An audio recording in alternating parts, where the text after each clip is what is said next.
The United Nations Secretary General Antonio Guterres, in an address in March, called on member states to eradicate sexual exploitation and abuse from the workplace, support victims, and hold perpetrators and their enablers to account. On this week's episode of Our Voices, we focus on sexual harassment by looking at research and analysis by African scholars that looks at sexual harassment from a legal, socioeconomic, and cultural realities.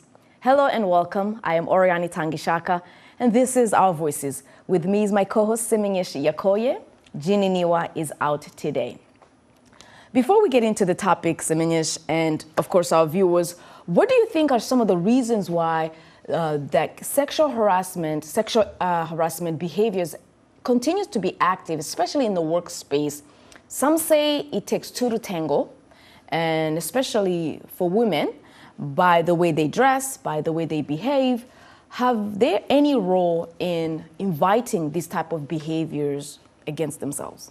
If you are asking that to me, no is my answer. I don't think women are the victims, are the are to be blamed at all. You don't shoot someone and kill and say, oh, it's his fault, he made me angry. You don't say that. The same way you don't harass sexually or attack sexually and say, she was dressed improperly. If she is, deal with that, in a proper channel through your organizational structure. So for me, the reasons are, display of power. Women traditionally have been holding, supervision positions. They are owners of the businesses. So they have an advantage to get away with whatever they want. They also have this perceived role in society where they think that men can get whatever they want. So they try to come to you because they think they just can't. They are men. But for me, the most important reason is lack of proper procedure or regulation in the workplace. There needs to be a proper channel where such actions can be prohibited, and then when such actions happen, can be punishable. That is the most important thing that an organization needs to have in order to, minimize or completely abolish sexual harassment in a workplace. Absolutely. I do agree, but there's also those who also argue that maybe the advocacy against sexual harassment sometimes or lately has been taken so far that it actually diminishes the relationship of men and women that they have on a regular basis, that sometimes everything can be sexual harassment, looking at someone or maybe touching someone. Those relationships that used to be normal and sometimes, so we'll see what the expert says. Definitely, I agree with you. I'm looking forward to hearing what the experts have to say in terms of what is sexual harassment, so we'll know that this is what it is, this is what it's not, so that, I agree with you what you said, like how it has been extended, but for me, I think it should be cultural, in the culture context of where it's happening. In some countries, in my country, a man and woman can touch each other, a friendly touch, but in countries like the West, everybody has to keep their space. Personal space. Personal space is valued. So wherever things are happening, the policies and the procedures need to be drafted according to the culture of the society. That's why I'm really glad that the experts that we're going to talk to today have an African perspective in terms of what they've researched and found happening on the continent. So, yeah. Well, let's first go to Nairobi, Kenya, where Rachel Ombaka, a journalist who returned to the workplace after her maternity leave, experienced sexual harassment by a supervisor. Unfortunately, she's not alone. About 40% of women in Kenya have been sexually harassed in their workplace, according to the Federation of Women Lawyers in Kenya. Saida Salwa shares Rachel's story and offers advice on how to curb such inappropriate behavior. A few years back, Rachel Ombaka, a digital reporter in Nairobi, Kenya, was sexually harassed at the workplace. The incident undermined her confidence. She was offended and devastated. It took time before she was able to put it all behind her. I had just come back from maternity leave. When you just give birth, when you go back to work, your clothes are still tight. Yeah. So what I was wearing was a bit tight, and we were having a newsroom meeting, and then an editor who's about my father's age sent me a lewd message on my phone commenting on how I was dressed, and it was in a sexual manner. His message had a sexual tone, and I started crying in the middle of the meeting. I felt very offended, and I felt like a commodity, you know, because of the way he had described my body. Ombaka reported the matter to the Human Resources Department, but HR dismissed the incident as something trivial that happens often at the workplace. When someone wrongs you, specifically in a professional environment, there needs to be a repercussion. And there was no repercussion, and yet I had reported. Kenya's Employment and Labour Act prohibits sexual harassment at the workplace, says Tony Odera, a partner at the Bansbury Associates Advocates in Kenya. Sexual harassment in the workplace, we would basically define it as advances or actions that have sexual connotation that are not welcomed in the workplace. Section 6 of the Employment and Labour Act prohibits sexual harassment in the workplace. You are able to see that sexual harassment in the workplace may not only be physical, as is the case with sexual abuse, says Ngini Nasongo, a counseling psychologist. She says it is important to know and understand the difference. it is verbal. Then we also have touch.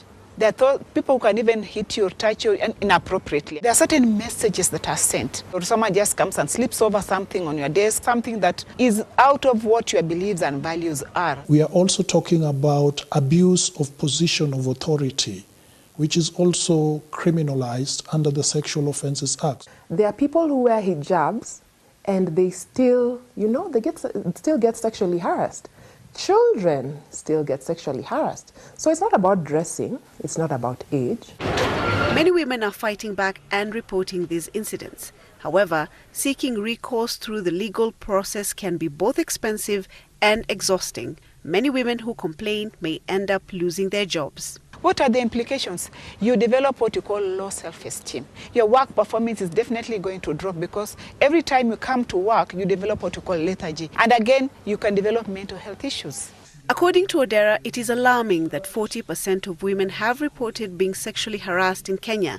However, there are ways of dealing with the situation. The first thing is make your no to be an emphatic no. If you do not feel confident enough in the procedures that are available in your office, then you can also be able to report to the police. And there's also the avenue that there are many women organizations. I wonder sometimes if I hadn't gone through sexual harassment, would I be this vocal? Would I be an advocate about sexual harassment? I'm thankful that I was able to turn it around. Ombaka wants to leave a legacy against sexual harassment for her daughter and the future generations. For VOA, I'm Saida Swale in Nairobi, Kenya.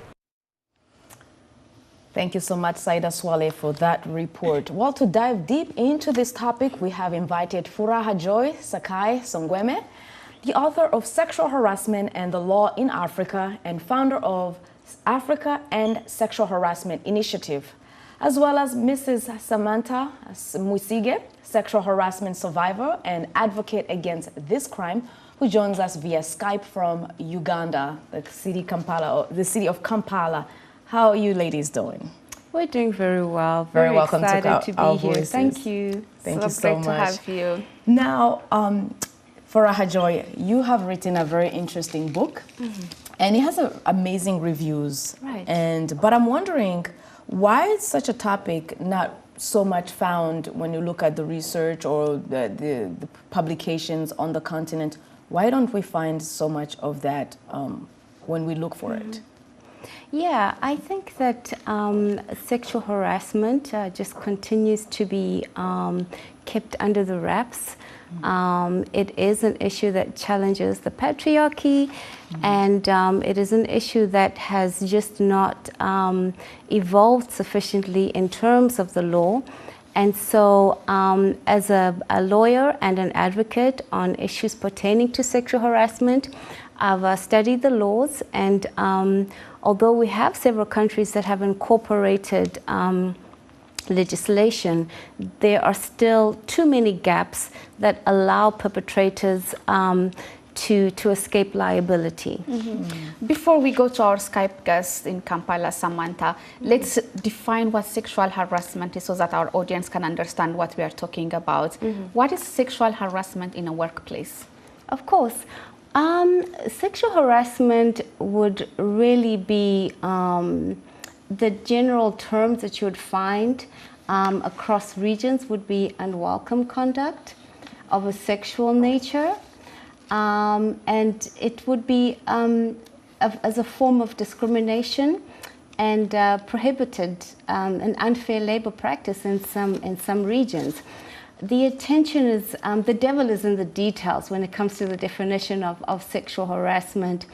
And that is really what then makes it very complicated from country to country, from region to region.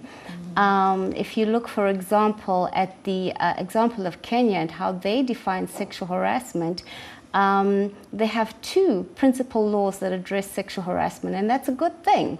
The Employment Act and as well as the Sexual Offences Act. However, again, the devil is in the details. If you look at the definition of sexual harassment within the Sexual Offences Act, it requires a persistent behavior, persistent sexual conduct, unwelcome sexual conduct. And this definition or requirement of persistent is something that differs in other regions. In South Africa, it's subjective, and you don't know how persistent you have to be exactly, you know, because why is a once-off incident not sufficient? South Africa law recognizes that a once-off incident is sufficient, but you know, other laws do not.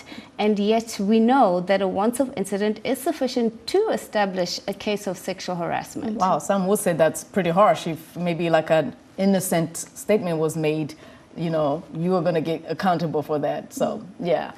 But, you know, I guess, you know, Samantha, who's with us in Kampala, Mrs. Samantha Mwesige, is that definition clear enough for the perpetrator to understand that their behavior is wrong and illegal? And if so, why do they still do what they do in many cases? Thank you. I think most countries have belabored the definition of sexual harassment. Where I come from in Uganda, I must say we are very good at lawmaking. Our Employment Act has defined sexual harassment quite well, given examples, broad. I think we shouldn't get lost in that detail. The key thing to note is that it is unwanted. I took issue when you said, you know, and again, these were sentiments that are shared broadly, that it takes two to tango, you know, or you're preventing ordinary sexual relations between human beings. But like we've said, when you preface it with unwanted, as human beings, the reason it escalates is because you've sat down and told someone, look here, stop this. It makes me this way. You're vocal about how you feel and its effect. So the definition is not quite the issue. It's been defined in very many jurisdictions across Africa, in America. I mean, if we look at the Spanish soccer coach who kissed a football player, you know, the discourse that was just around that, you know, some people were saying, oh, that's culture, that's how they greet. Oh, you know, even after she comes out and says, look here, and files a complaint, the discussion is around, you know, how he is excited, that's how he's choosing to celebrate the win. And this is recorded on broadcast worldwide, you know. So I think the definition is not the issue. We all know what sexual harassment is, that it is unwanted, but it is more the gendered norm, cultural norm thing where men are empowered and they are the alpha male and they are entitled in spite of what a woman may want for them to go ahead and further insist or escalate that it becomes sexual harassment. Right. Well, ladies, I truly appreciate your insight on this, and I want to hear more, but please stay with us. It's time for a short break. When we return, our guests will help us understand how to fearlessly fight sexual harassment out of our society, despite its many facets. What are your thoughts on this topic? We ask you to share this on our social media platforms at VOA Africa. We are on Facebook, Instagram, and X, formerly known as Twitter. Use the hashtag VOA Our Voices. We'll be right back.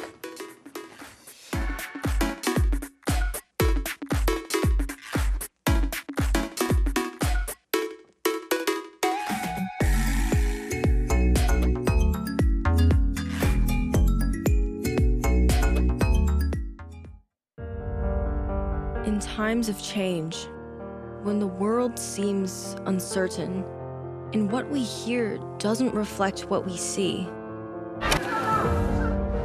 we seek the truth. When we are told only part of the story, we lose trust. In moments of crisis, our dreams, hopes, and wishes for a better tomorrow depends on a free press. At Voice of America, we bring you the stories that people take risks to see. We connect the world and unite it with truth. At Voice of America, we show you the whole picture.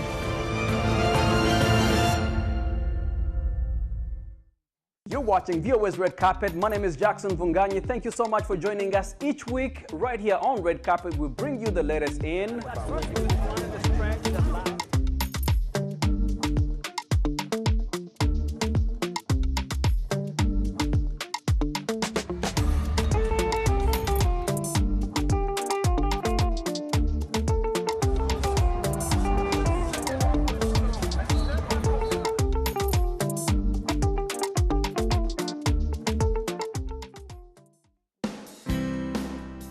health, wellness, sport, beauty, medical breakthroughs.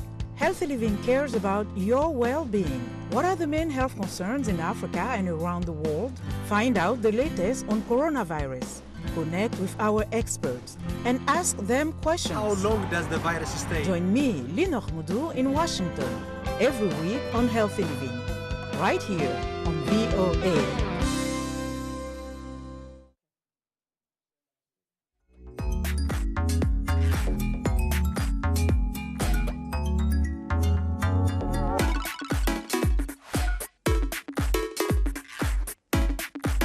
Welcome back. You are watching Our Voices, and we are discussing sexual harassment, especially in the workplace.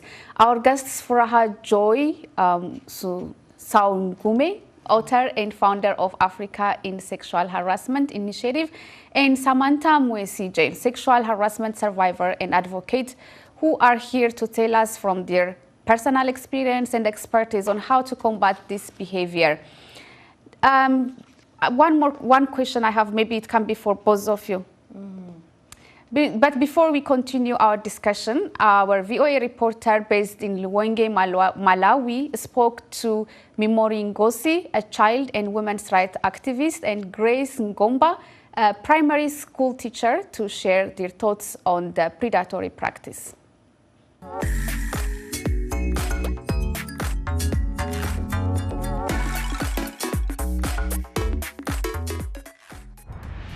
Well, it's a big challenge when it comes to sexual harassment in workplaces, because this is an environment where someone is supposed to showcase their talents, their skills, and an environment that is supposed to be abuse-free, harassment-free. But you find that even for women, most of them are being harassed, most of them are being sexually exploited, or in the name of opportunities. You know, it doesn't really come on merit. Those are the challenges that most women are facing in workplaces. Number one, we need to make sure that the safeguarding policies that each and every employee or senior employees sign are those policies that are actually working. We have these policies, the SARE policies, the child protection policies, and all other policies that guide us on these issues. Let's make sure that each and every organization has those policies. Each and everyone coming, let's make sure that they sign and they commit to be someone that will abide by those policies. And also it is good that we can even just create posters where someone is entering the office who say this is an abuse-free area, this is a harassment-free area. It will send a strong message to people. They will know that this area cannot abuse anyone, I cannot exploit anyone, and especially women, because women are the ones that are suffering more when it comes to harassment at work. This sexual harassment has impacted much in working places because most of the women are not empowered in their working places. They are facing a lot of challenges from men if their men are in upper positions. For example, maybe you want promotion at working place, even if you want a job. It's very difficult to get a job nowadays if men are in position, because first they ask you to do sexual intercourse in order to get a job. Or maybe you want a promotion, they can tell you that if you want to be promoted at this working place, first you have to give us this and this. Maybe they want to sleep with you, they want to do other things that are being harassed to you. It can be stopped maybe if people are educated. We have to do a lot of campaigns. We have to train, to teach people how to avoid this sexual harassment. Also, women has to be empowered so that they can know their rights. They are able to know their rights. They are able to know to make their own decisions. Also, they have to be empowered economically in order for them to stand on their own. If a woman can stand on their own, they cannot face these challenges. That's really great. That's really great when our last person said, about education, about, being aware. The awareness, I think, is very important on the actual act itself. Mm-hmm. Yeah, that's true. So Samantha also mentioned about culture earlier in our conversation, and I want to pose this question for both of you, but maybe Samantha can start answering. Does cultural norms such as patriarchy or respect for elders or supervisors, do you think that it's a strong enabler for sexual harassment, or is used as an excuse? Definitely it is a strong enabler because you'll find with cultural norms, they are prefaced by gender norms. And in these gender roles, you find that the man has been taught to be, the alpha male. They premise their relations with, even amongst themselves, yes, with aggression and disrespect. So you will find that indeed they've been raised that way. In my particular case, I think the challenge that I had is that this person was very powerful and he took offense to the fact that, I have it all, I'm quite wealthy, as in, how do you reject my advances, So it's an entitlement, definitely premised in patriarchy, because they've been raised and are entitled, but also community facilitates this challenge, by standards.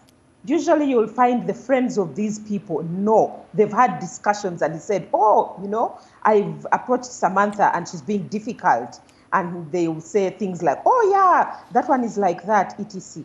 So community has rallied behind these people, both male and female, to actually protect them, and empower them to continue with this abuse in the workplace. Mm-hmm. I think this brings us back to the point you raised earlier, unwanted or unwelcome behavior, advances, right? And that should be the focus instead of all the definitions. Even in some cultural instances, the unwanted behavior or conduct should be emphasized. Of course, that is the basic fundamental understanding of what constitutes sexual harassment. But, we define sexual harassment laws because we understand that laws cannot be vague. Okay. Laws cannot be vague. That's a basic principle of law. And if a law is vague, then it's void for, just vagueness. So in that case, what does it take for a sexual harassment law to be effective? So you would have to have a comprehensive definition of what is sexual harassment.